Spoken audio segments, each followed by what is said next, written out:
Life ఆధ్యాత్మిక channel ప్రేక్షకులకు స్వాగతం. అలసులు మందబుద్ధియుతులు అల్పతరాయువులు ఉగ్రరోగ సంకలితులు మందభాగ్యులు సుకర్మమేదియు చేయజాలరి కలియుగమందు మానవులు కావున ఎయ్యది సర్వసౌఖ్యమయ్యి అలవడు ఏమిటన్ పొడము ఆత్మకు శాంతి మునీంద్ర చెప్పవే అంటూ శౌనకాది మహామునులంతా నైమిషారణ్యంలో సత్రయాగం చేస్తూ సూత మహర్షిని ప్రశ్నించారు.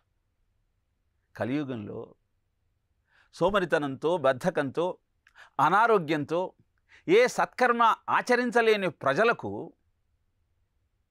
ఇహాన్ని పరాన్ని అందించగలిగిన సాధనమేది అనగానే భాగవత కథకు మించినటువంటి సాధనం మరొకటి లేదంటూ సూత మహర్షి భాగవత కథను శౌనకాది మహామునులందరికీ వివరంగా తెలియజేశాడు.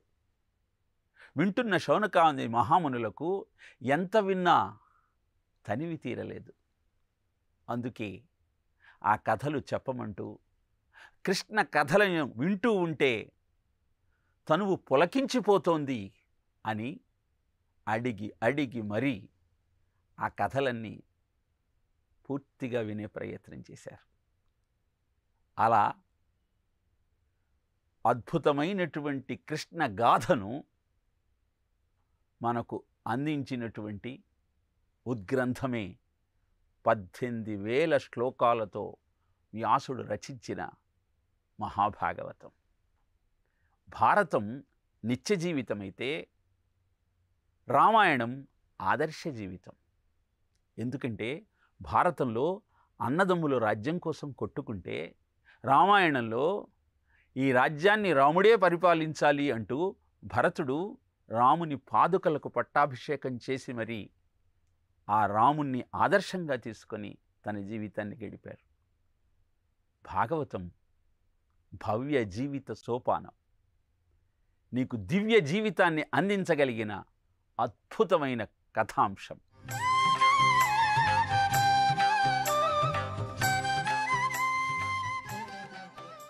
ఎక్కటి మానవ జన్మం వెత్తిన ఫలమేమున్నది వదలను సంసార సుఖము వదిలిద ఇంద్రియ భోగము ఎక్కడి నీ మాయా అంటాడు అన్నమయ్య. మనకు భాగవతం కథ కొత్తదా? ఎవరికి తెలియదు చెప్పండి. అవకాశం వస్తే ప్రతి ఒక్కళ్ళు ఇక్కడికి వచ్చి దాంట్లో 10 పద్యాలన్నా మినిమం చెప్తారు. మరి మళ్ళీ ఎందుకు వింటున్నాం అంటే వినగా వినగా వినగా వినగా మనసులో కల్మషం అంతా కడిగిపోయి పరమాత్మతత్వం కనుక మనకు బోధపడితే అది జీవితం ధన్యం కావటానికి మూలమవుతుంది. ఎప్పుడు ఏ విధంగా నీలో పరివర్తన వస్తుందో ఎవరికి తెలియదు. ప్రతివాడిలో ఉన్నది ఆ పరమాత్మ అంశయే. మమైవాంశో జీవలోకే జీవభూత సనాతన మనశ్ష్టానేంద్రియాణి ప్రకృతిస్థాని కర్షతి. పరమాత్మ చెప్పింది అదే. ఈశ్వర సర్వభూతానాం హృద్దేశే అధున చిత్సతి భ్రామయన్ సర్వభూతాని యంత్రారూఢాని మాయయ. ప్రతివాడిలో దైవాంశం ఉంటుందండి, ఏ మాత్రం సందేహం లేదు. లేకపోతే వచ్చి ఇక్కడ కూర్చోరు మీరు. మరి ఉన్న తరువాత ఎందుకని తప్పుడు పనులు చేస్తాం మనం? అందరికీ ధర్మం ఎవరికి తెలియదు. సత్యమునే చెప్పవలెను, తల్లిదండ్రులను పూజించవలెను, తెల్లవారుసామననే లేవవలెను, లేవగానే దంతధావన చేసుకొని మొహం కడుక్కోకుండా కాఫీ తాగకూడదు, మొహం కడిగి స్నానం చేసిన తర్వాతనే తినాలి. ఇవన్నీ మనం పుస్తకాలు చదివాం, పెద్దలు చెప్తున్నారు. కానీ ఎందుకని అలా మనం చేయలేకపోతున్నాం అంటే దాన్నే మాయా అంటాడు. దాని గురించి విపరీతమైన చర్చ ఉంటుందండి. అది పరీక్షిత్ అడుగుతాడు, విదురుడు అడుగుతాడు, అందరూ అడుగుతారు. అంటే మనకున్న సందేహమే వారి ద్వారా ప్రశ్నింపబడి వేదవేత్తలు మహాజ్ఞానులు అయిన వారి ద్వారా సమాధానం చెప్పబడి మరొక్కసారి మీకు దాన్ని జ్ఞాపకం చేస్తూ ఉంది. ఆ చీకటిలోంచి బయటపడాలి అన్నటువంటి ఆలోచనతోనే కథ ప్రారంభం అవుతుందండి. మృత్యువు రాబోతోంది పరీక్షిత్తుకు. ఎలా ఈ మృత్యువును తప్పించుకోవాలి? ఎవడైనా మృత్యువును తప్పించుకోగలుగుతాడా? మరి మృత్యువును తప్పించుకోవాలని ఆయన ప్రయత్నం వెర్రి ప్రయత్నం కదా. అంటే తప్పకుండా మృత్యువును తప్పించుకోవచ్చు. ఎలా? మళ్ళీ పుట్టకుండా. పుట్టకపోతే మృత్యు ఉండదు కదా. పుడితే మృత్యువు, పుట్టకపోతే మృత్యువు లేదు. మరి బతికున్నప్పుడే మనిషికి పెద్ద భయం ఏమిటి అంటే మృత్యు భయమే. ప్రాణం పోతుందేమోనని భయం. ఈ భయం నుంచి బయటపడటం ఎలా? అది కూడా పరీక్షిత్తు మనకి చెప్తాడు. సో భాగవతంలో చర్చ భగవంతుడు, భక్తుడు, భక్తి ఈ మూడింటి గురించి ఉంటుంది. ఈ మూడింటి గురించి 12 స్కంధాలలో 385 అధ్యాయాలలో 5,76,000 అక్షరాలలో సత్యాన్ని మన ముందర ఉంచటం జరిగింది. ఎందుకని 12 స్కంధాలు ఉన్నాయి భాగవతంలో అంటే దాంట్లో 6 లక్షణాలైన భగవద్ లక్షణాల గురించి చర్చ ఉన్నది. కాబట్టి ఒక్కొక్క లక్షణానికి 2 అధ్యాయాల చొప్పు 12 స్కంధాలు ఉన్నాయి అని కొంతమంది చెప్తే అలా కాదండి. భాగవతం అంటేనే 10 లక్షణాల సమాహారం. ఈ 10 లక్షణాలకు ఒక్కొక్క స్కంధానికి ఒక్కొక్క లక్షణం చొప్పున 12 స్కంధాలను ఏర్పాటు చేశారు అన్నారు. మనకు వెంటనే డౌట్ వస్తుంది. 12 స్కంధాలు అంటున్నారు, ఉన్నవి 10 లక్షణాలు అంటున్నారు, 2 ఎక్స్ట్రా అధ్యాయాలు ఎందుకు అంటే, ఒకటి అసలు భాగవతం ఎవరు వినాలి అని చెప్పేది, రెండవది విన్న తర్వాత ఎలా ఆ లక్షణాలను ఆపోసన పట్టాలి, అన్వయించుకోవాలని సాధనా క్రమాన్ని చెప్పేది. ఇలా 12 అధ్యాయాలలో 10 లక్షణాల సమాహారమైనటువంటి భాగవతం గురించి చెప్పటం జరిగింది. దీంట్లో భాగవతాన్ని పరమహంస సంహిత అంటారు. అంటే ఎవరు నేర్చుకోవాలి భాగవతం, ఎవరు చెప్పగలరు, ఎవరికి అర్థమవుతుందంటే పరమహంసలు. అంటే జీవితం అంతా భగవంతుడి గురించి ఆలోచిస్తూ అన్ని సర్వసంగ పరత్యాగులుగా మారి నిరంతరము భగవంతుడి గురించి ఆలోచించే వారికి మాత్రమే భాగవతం అర్థమవుతుంది. కాబట్టి పరమహంస సంహిత అన్నారు. అంటే మనకు అనవసరం అన్నట్టు, ఎందుకంటే మనం ఆ ఇదిలో లేము.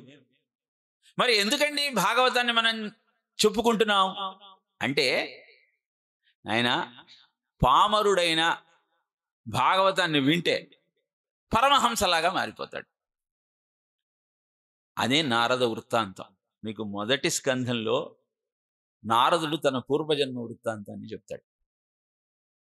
అలా తన పూర్వజన్మ వృత్తాంతాన్ని చెప్పిన నారదుడి ద్వారా మనకు తెలుస్తున్న విషయం ఒకటే. ఏమిటంటే, నీవు ఏ స్థితిలో ఉన్నా సరే భాగవతాన్ని పూర్తిగా వినగలిగితే నీ జీవితం మారిపోతుంది. సో మొదటిది మనకు అవసరమైంది భాగవతాన్ని పూర్తిగా విని జీవితం యొక్క లక్ష్యాన్ని తెలుసుకోవడం. రెండవది అది భాగవత మాహాత్యంలో. భాగవత మాహాత్యం స్కాంధ పురాణంలో ఉంటుంది, కానీ భాగవత మాహాత్యం చెప్పిన తర్వాత మాత్రమే భాగవతం చెప్పాలి.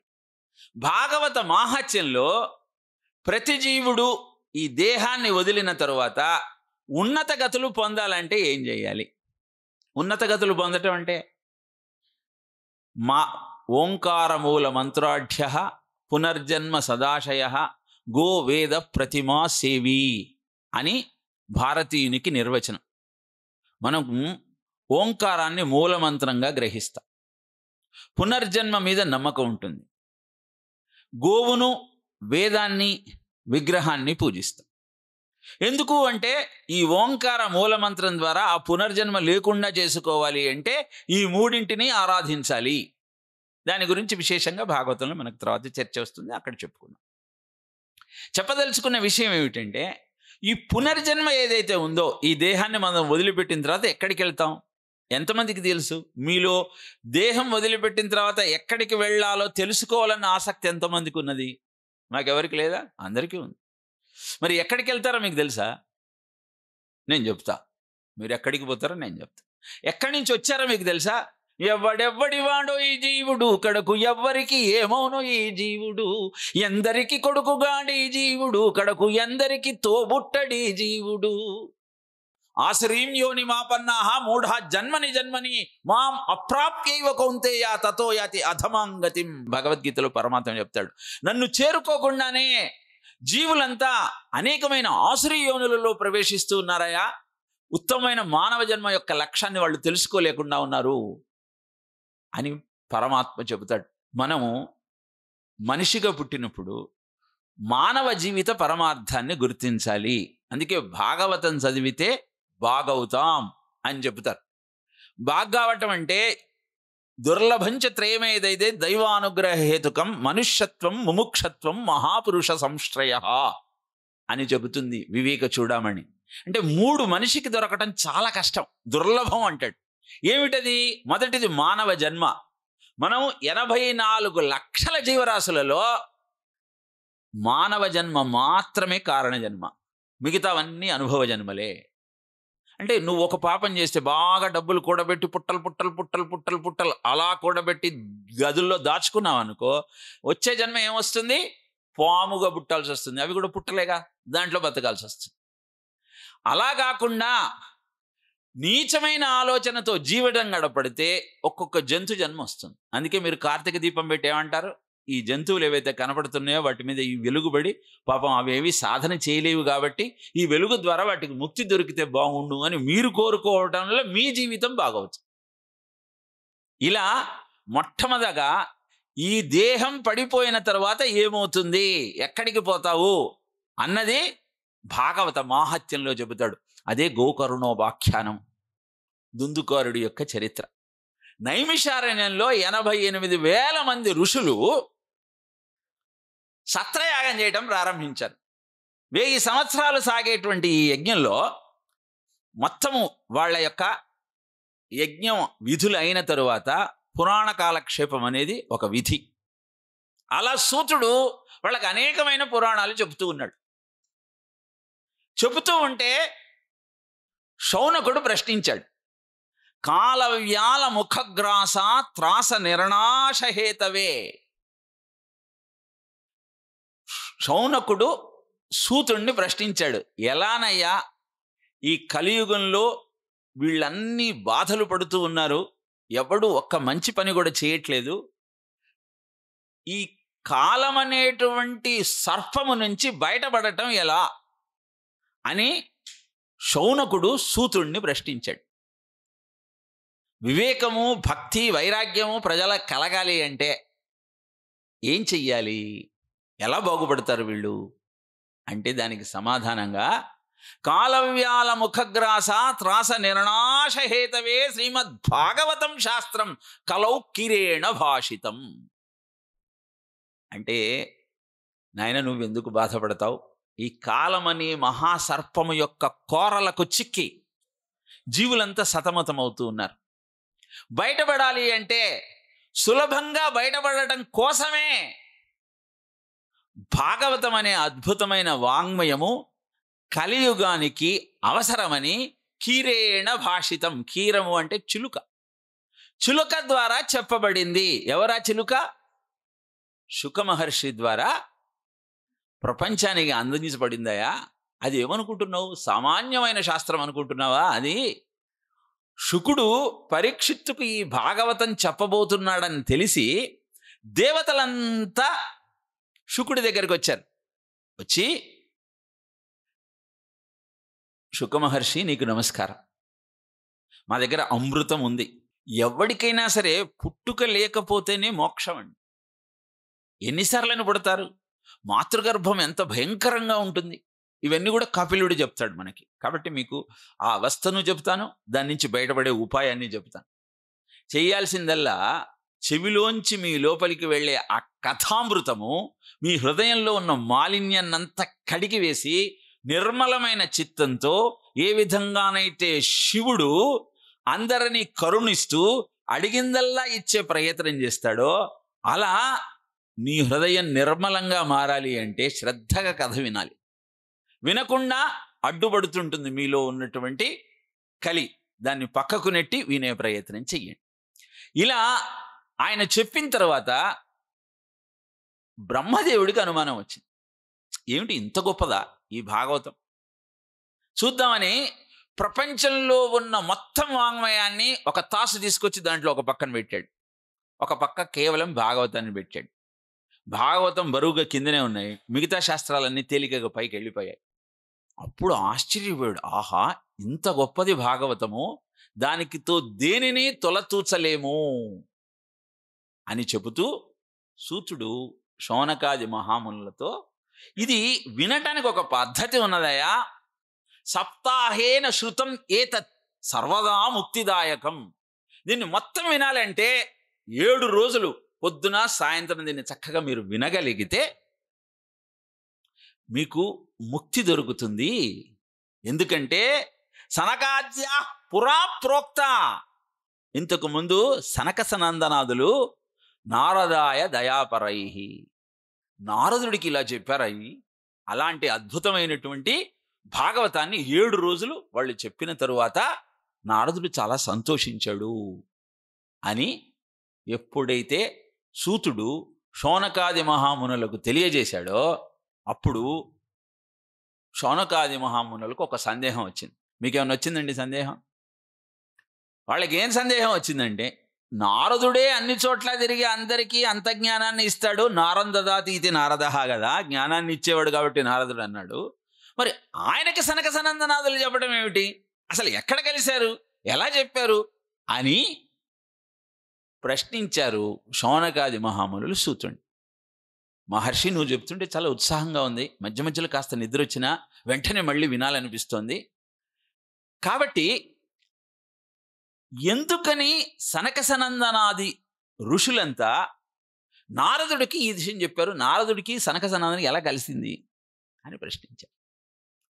ఆయన అన్నాడు, ఒకప్పుడు సనక సనందనాదులు తిరుగుతూ తిరుగుతూ బదరికావనానికి వెళ్ళారు. అక్కడ నారదుడు వాళ్ళకి తారసపడ్డాడు. మీరు అడిగినట్టే వాళ్ళు కూడా నారదుడిని అడిగారు, నువ్వెందుకయా బదరికావనంలో ఉన్నావని. అంటే ఆయన చెప్పాడు, నేను భారతదేశం గురించి చాలా గొప్పగా విన్నాను.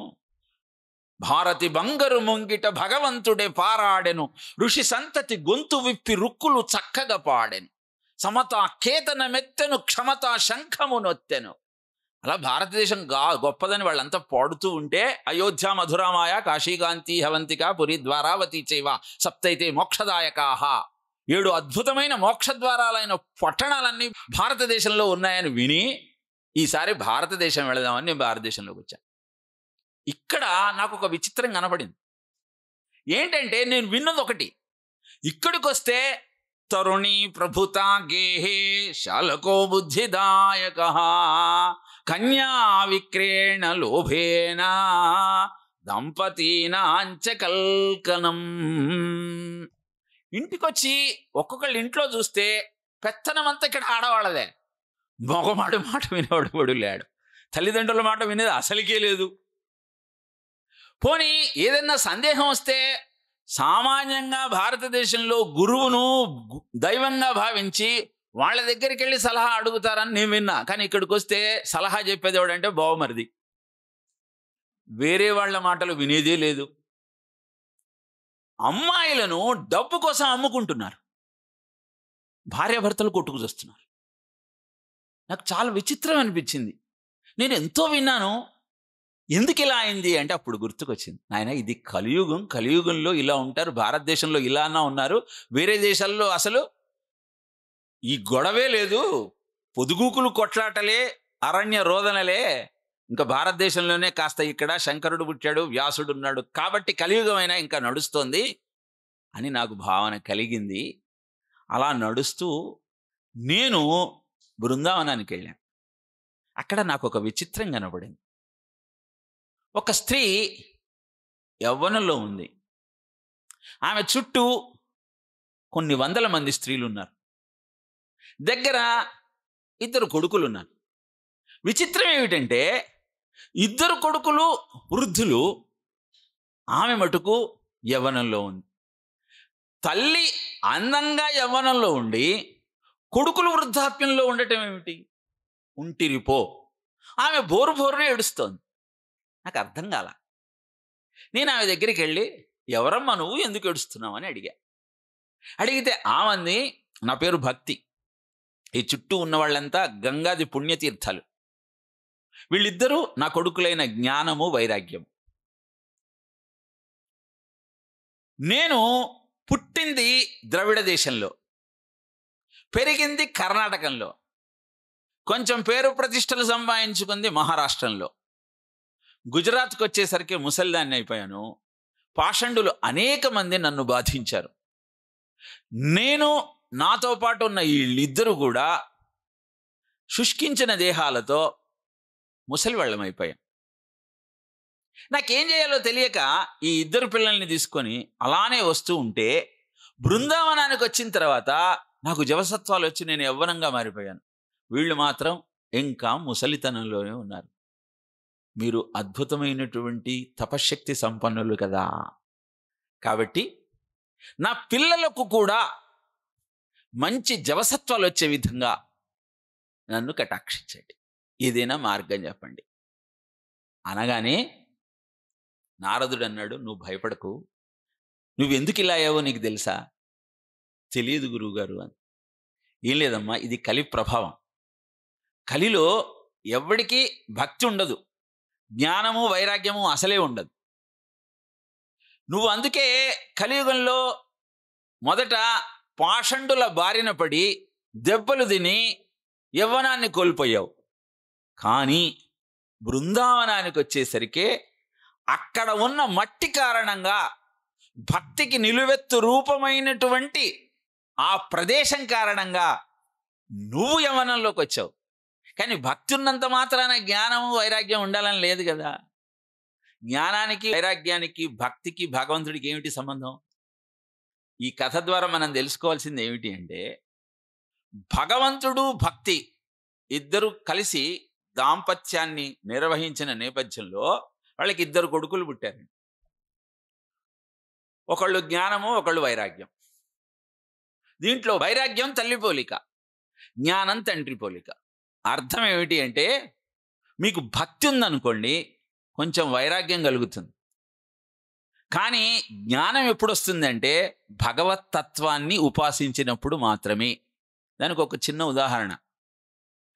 మీకు ఇంట్లో ఉండి టీవీ చూస్తూ మంచి మంచి పదార్థాలను సేవిస్తూ ఫ్రెండ్స్తో ముచ్చటలు చెప్పుకుంటూ హైదరాబాద్లో ఉండడం చాలా ఇష్టం. కానీ ఎప్పుడైతే మీకు నైమిషారణ్యం వెళ్ళి 7 రోజులు సప్తాహంలో పాలు పంచుకొని భక్తితో శివుణ్ణి, కేశవుణ్ణి, అమ్మవారిని అర్చించాలన్న భావన కలిగిందో వాటన్నింటినీ వదులుకొని వచ్చారా లేదా? అంటే భక్తి మీకేం చేసింది? వైరాగ్యాన్ని కలిగించింది. వదులుకోవటమే వైరాగ్యం. ఇక్కడికి వచ్చిన తర్వాత మీకేం కలగాలి? జ్ఞానం రావాలి. జ్ఞానం అంటే భగవతత్వం ఏమిటి, శివుడు ఎందుకని గొంతులో విషం పెట్టుకొని నెత్తి మీద చంద్రుడిని పెట్టుకుంటాడు? ఆయనను మనం చంద్రోద్భాసిత శేఖరే స్మరహరే గంగాధరే శంకరే సర్పైర్భూషిత కంఠకర్ణ వివరే నేత్రోత్థ వైశ్వానరే దంతిత్వకృత సుందరాంబరధరే త్రైలోక్య సారే హరే మోక్షార్థం కురు చిత్త వృత్తి మమలాం అన్యైస్తు కిం కర్మభిః అని ఆయన జటాజుటాన్ని, ఆయన చంద్రవంకను, ఆయన యొక్క విభూతిని, ఆయన ఏనుగు చర్మాన్ని కీర్తిస్తూ పొంగిపోతున్నాం. ఎందుకని మరి ఆయన నెత్తి మీద చంద్రుని పెట్టుకుని గొంతులో విషం దాచుకున్నాడు అనేది జ్ఞానం. అది తెలిస్తే దాన్ని అర్థం చేసుకొని మీ జీవితాన్ని దాని అనుగుణంగా నడపడం అనేది మీ కర్తవ్యం. కానీ అది మనకు భక్తి ఉన్నంత మాత్రాన జ్ఞానం రావాలనే ఉంది. కేవలం శివుణ్ణి పూజించినంత మాత్రాన ఆ రెండు ఆయన అలా ఎందుకు పెట్టుకున్నాడో మనకు అర్థం కాలేదు కదా. గుణదోషై బుధో గృహ్ణాన్ ఇందుక్షేలా విశ్వేశ్వర శిరషా శ్లాఘతే పూర్వం పరం కంఠేని యచ్చతి. ఆయన నెత్తి మీద చంద్రుణ్ణి, గొంతులో విషాన్ని పెట్టుకోవడానికి కారణం ఏంటంటే మనకు ఒక సత్యం తెలియజేస్తున్నాడు. అరే, విషం చాలా ప్రమాదకరమైంది, తెలిసినా సరే నేను గొంతులో పెట్టేసుకున్నా. చంద్రుడు వెన్నెలను పంచుతాడు, దాన్ని అందుకే నెత్తి మీద పెట్టుకున్నా. ఎందుకంటే నువ్వు సమాజంలో తిరిగేటప్పుడు ప్రతివాడిలో మంచి చెడు రెండు ఉంటాయి. నువ్వేం చేయాలి? వాడిలో ఉన్న చెడును గొంతులో దాచుకోవాలి, వాడిలో ఉన్న మంచిని అందరికీ చెప్పాలి. అరే ఆయన ఏం మనిషి అండి, ఇంటికి వెళితే ఏదైనా లేదనకుండా ఇచ్చేస్తాడు, ఈ విషయాన్ని అందరికీ చెప్పు. అరే ఆయన ఏం మనిషి, అసలు ఏమిటి, పలకరించను కూడా పలకరించడు, ఈ విషయం ఎవరికి చెప్పకు. పలకరించడు, పలకరిస్తే మటుకు అన్ని ఇస్తాడు. ఇప్పుడు ఈ రెండింటిలో దేన్ని అందరికీ చెప్పాలి? ఆయన అందరికీ అన్ని ఇస్తాడనేది చంద్రుడి వెన్నెల, ఎవరితో సరిగా మాట్లాడడు అన్నది గొంతులో గరళం. శివుణ్ణి నువ్వు అర్థం చేసుకుంటే నువ్వు చేయాల్సింది ఏంటి? గొంతులో ఆయన గరళం పెట్టుకున్నాడు కాబట్టి ఎదుటివాడిలో చెడును నేను గొంతులో దాచేసుకుంటాను, వాడు మంచిని నలుగురికి ఇది జ్ఞానము, దీన్ని ఆచరించాలి. ఇప్పుడు భక్తి, జ్ఞానము, వైరాగ్యము, భగవంతుడు, ఈ 4 మనకు అర్థమైతే భాగవతం అర్థమైనట్టే. అలాంటి భాగవత కథను ప్రతినిత్యం గురు సందేశం కార్యక్రమంలో వినే ప్రయత్నం చేద్దాం.